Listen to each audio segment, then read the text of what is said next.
నేను నిన్ను నా కొడుకు జీవితంలోకి తీసుకురాగలను గాని నీ బతుకును భవిష్యత్తును ఎప్పటికీ నువ్వే తీర్చిదిద్దుకోవాలి. నిన్ను ముందుకి నడిపించే శక్తి ఎల్లవేళలా నాకుండదు.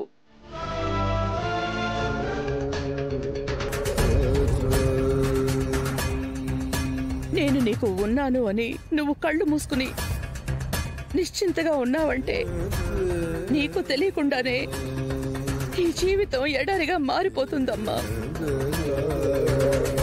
ఆ విషయం నువ్వు గమనించు. ఎప్పటికీ నేనుండలేనమ్మా. అత్తయ్య గారు, ఎందుకలా మాట్లాడుతున్నారు? నీ పరిస్థితి చూస్తుంటే భయమేస్తోంది. నేను నీకు సహాయంగా ఆధారంగా లేకపోయే పరిస్థితుల్లో నువ్వు బ్రతకగలవా అని. ఒకవేళ ఈ ప్రాణమే పోతే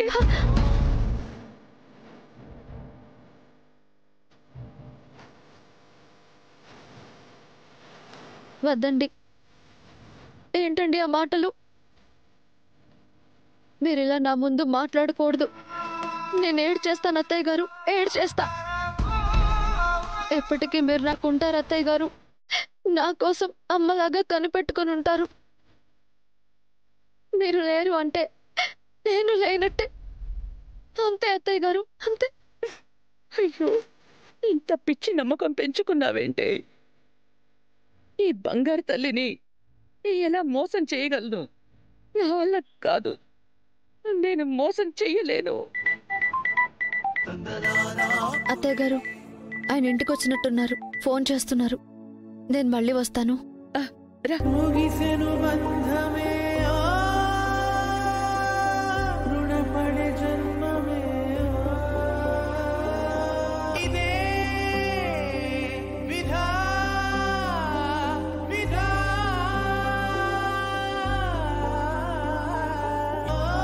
నా కోసం అమ్మలాగా కనిపెట్టుకుని ఉంటారు.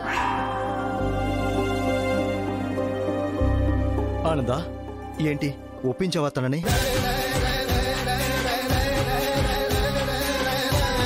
ఎలా ఒప్పించాలి? ఎలా ఒప్పించాలి? పాపం అండి, చాలా చాలా పెద్ద పాపం. ఏం చేసిందండి ఆ అమాయకురాలు? ఎందుకు ఆ పిల్ల జీవితాన్ని మనం బలి తీసుకోవాలి? సో ఇప్పుడు అత్తయ్య గారికి ఉన్న దారి ఒక్కటే, కొడుకుకి కోడలికి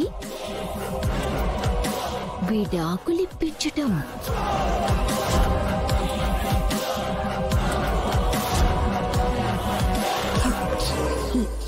లేదంటే కూతురి బతుకు కటకటాల వెనుక చిక్కుకుపోయి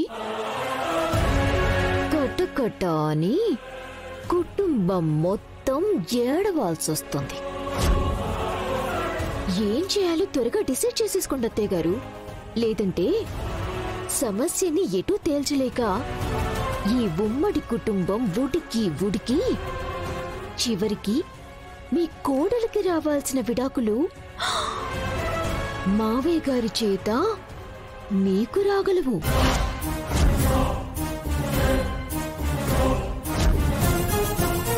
జాగ్రత్త తేయా.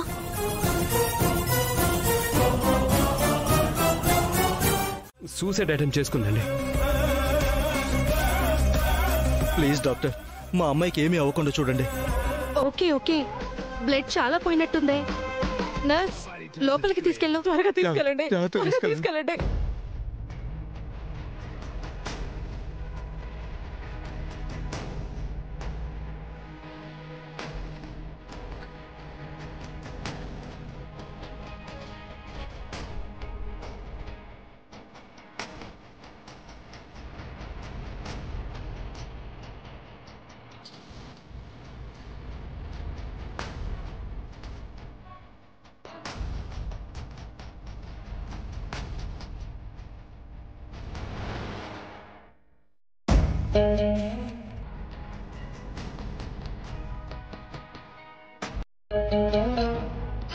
భగవంతుడా, ఏంటయ్యా ఈ పరీక్ష?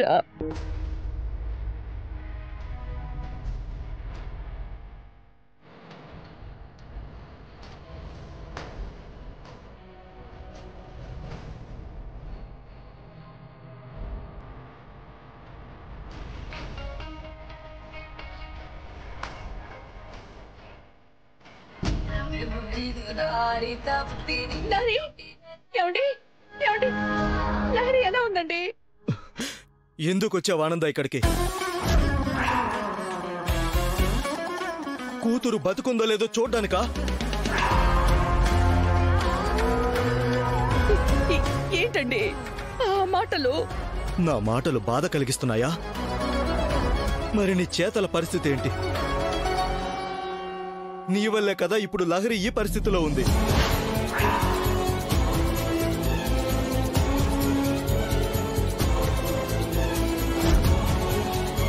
నీకు కూతురు ఏమైపోయినా పర్వాలేదు కానీ చిన్న కోడలు మాత్రం బాగుండాలి, అంతే కదా?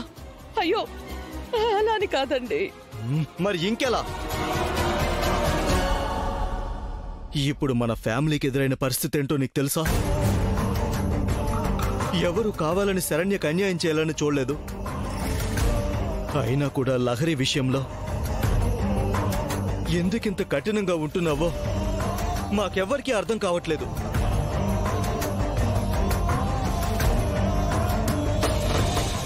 ఆనంద, లహరి నా కడుపున పుట్టకపోయినా ఈ చేతుల్లో పెరిగిన పిల్లని ఇలా చూస్తుంటే ప్రాణం పోతున్నట్టుందమ్మా. అటువంటిది నీ మనసు ఎందుకు చలించటం లేదు? నవమాసాలు కడుపున మోసావే, ఆ నొప్పి నీకెందుకు తెలియటం లేదు?